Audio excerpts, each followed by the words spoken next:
ধরো কোনো এক রাতে আমি মরেই গেলাম, যথারীতি তোমার মতো করেই তোমার দিন শুরু হলো, কিন্তু তুমি তখনও আমার খবর জানতে পারোনি। জানবে কি করে? বরাবরের মতোই আমাদের মধ্যে মনোমালিন্য চলছিল। সকালবেলা কেউই টের পেল না আমি আর নেই।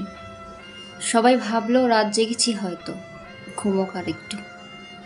সকাল পার হয়ে সূর্য যখন মধ্য গগনে, তখন কারো কারো মনে হতে লাগলো এখনো কেন উঠছি না আমি। দুপুরে রান্না না হলে বাড়ির সবাই খাবে কি? প্রথমে কেউ কেউ নাম ধরে ডাকলো, যখন দেখলো উঠছি না এরপর বেশ জোরে নাম ধরে ডাকলো কয়েকবার। তারপরও যখন উঠছি না এরপর গায়ে ধাক্কা দিল জোরে। তখন টের পেল আমার পুরো শরীর হিম শীতল হয়ে আছে।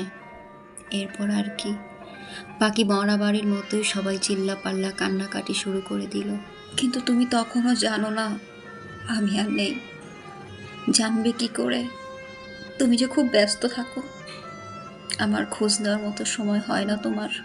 এর মাঝে দুপুর গড়িয়ে বিকেল প্রায়। এর মধ্যে আমাকে আমার গন্তব্যে নিয়ে যাওয়ার জন্য সব প্রস্তুতি শেষ। শেষ গোসল, জানাজা, খবর খোঁড়া সব শেষ।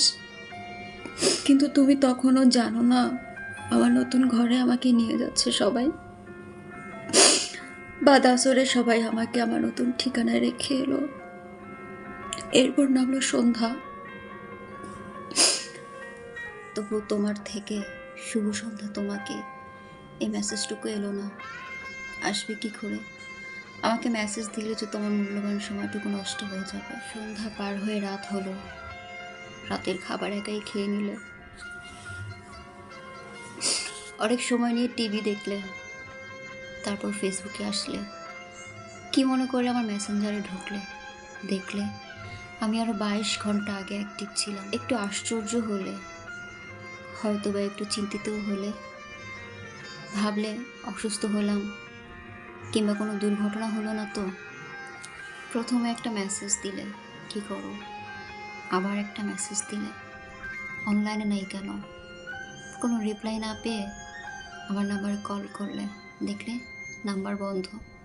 আবার কল করলে, আবার বেশ কয়েকবার কল করার পরও যখন দেখলে নাম্বারটা বন্ধ দেখাচ্ছে, এবার তোমার একটু ভয় লাগতে শুরু করলো। তারপর আমার খুব কাছের একজন নাম্বারে কল করলে।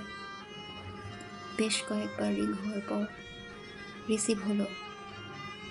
হ্যালো বললো কাছের মানুষটা আমার, কিন্তু কান্না ভেজা তার কণ্ঠস্বর। তুমি একটু ঘাবড়ে গেলে। জিজ্ঞেস করলে কি হয়েছে, আমার খবর জানতে চাইলে। তোমাকে ওপাশ থেকে জানিয়ে দেওয়া হলো আমি নেই আর এই পৃথিবীতে। রাতে ঘুমানোর পরে আর উঠিনি। এই কথাটা শোনার পর তোমার অনুভূতি কেমন হবে?